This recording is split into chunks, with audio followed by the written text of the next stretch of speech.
Hey guys, welcome to an episode of Owl's Tech Tips. Today we're going to be working on the table of authorities. So I'm going to try to make this for you guys as quick as possible because I know you probably need this to be quick. So we're going to jump right in. We're going to go up here and this ribbon up here to the references. All the way to the right here will be your table of authority button and functions. So we're going to go ahead, go to our argument, find our first citation, and highlight the entire thing. Once we have everything we want highlighted, we're going to click Mark Citation. This banner is going to pop up. This top part of the banner is how the case will appear on the actual table of authorities. So we're going to want to delete the pin site because we do not want that on the table. Next, we got categories. You can do the click down. This menu pops up, and you're going to have different types of cases. So we have federal cases, Supreme Court cases, all these other stuff. This is a Supreme Court case, so we're going to click that. Then down here, short citation. This is for you. This is how it's going to appear if you ever have to go and find the citation again. So I suggest naming it something short, Mitsubishi Motors. And as you can see, I already have Mitsubishi Motors right here, and we can just click that and it'll just reference this again. So whenever I reference this case again or it pops up in id, I can just click, look through here, find it. You can call it whatever you want. So here I just call this one McMahon.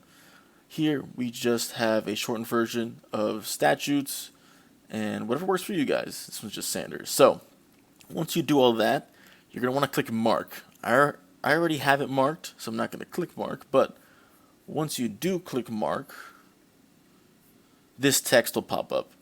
This is just the code that references the table of authorities. So if you mess up the citation, like if you accidentally leave your pin site or you didn't highlight the correct thing, you're going to want to delete this code. Now this code also goes towards your page count. So as you can see down here, I am at 33 pages. 3 pages over the limit.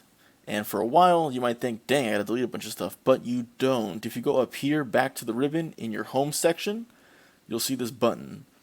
You click that, and it will hide all that text for you because all that is background information. Now, if we go back to the page count, I'm back down to 30. So make sure you're tracking your page count. You notice when this is on or not because you might have the wrong page count information. So we're going to want to go and mark every single case. So go down, let's go back to references, we'll go to Unison Co, highlight the whole thing, mark citation, again, delete the pin site. This is a federal case, so you're going to go to federal cases, and then you can name this whatever you want. If we look down here, I already have it named right here. So we're going to click Mark on that.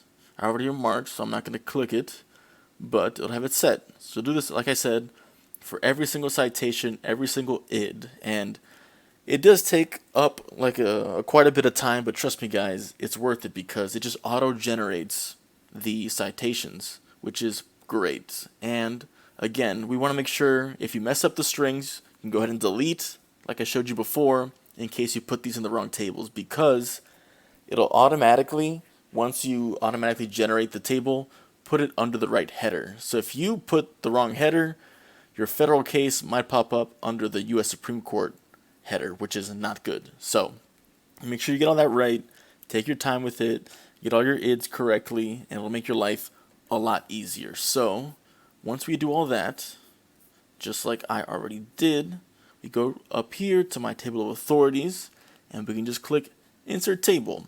So you can do all, but it'll appear in order as it does here, and you actually want Supreme Court cases first. So I'm just going to click Supreme Court cases. Here's your leader. We can use pass him and then keep original formatting, and then we click OK. And there we go. Here's Mitsubishi Motors, automatically cited with all my other Supreme Court cases. Now you're going to want to double check this because like I said, here I missed a pin site. So we can just go in and delete this here. If you want, you can go back down and delete it from your actual case. This case only appears once, So it's easy enough for me to go back down and fix it the other way, because if I ever add anything to my paper and the page numbers change, I can click update table, but this pin site will appear again. So if you're going to fix something and it's not a lot of work, I suggest fixing it down with that embedded code. If not, you can just leave it like that. So we can go back to insert table, and now we can do our, no, let's do federal cases, because those are next. Click OK, and there you go, guys. Pretty easy, pretty satisfying to see that all pop up. But that's why it's really important to do things properly and make sure you get your every single citation and you've deleted the pin sites for these, because it'll automatically do it in alphabetical order for you, and it'll do all the page counts for you. So one thing to be cautioned of is the font over here is not correct.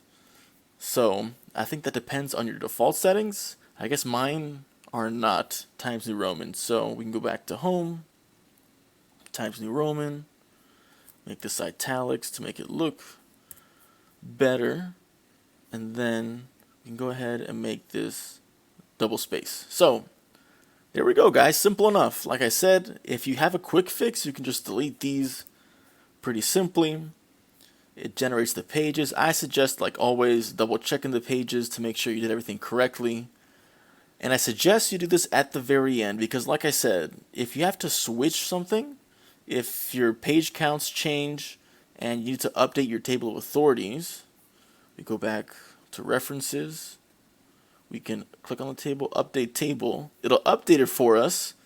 We don't have to do anything, but it'll go back to the original formatting that we had before, which kind of sucks. That's why I suggest you do it at the end, you do it once, and you're done with it. But besides that, guys, that's pretty much it. If you want to do,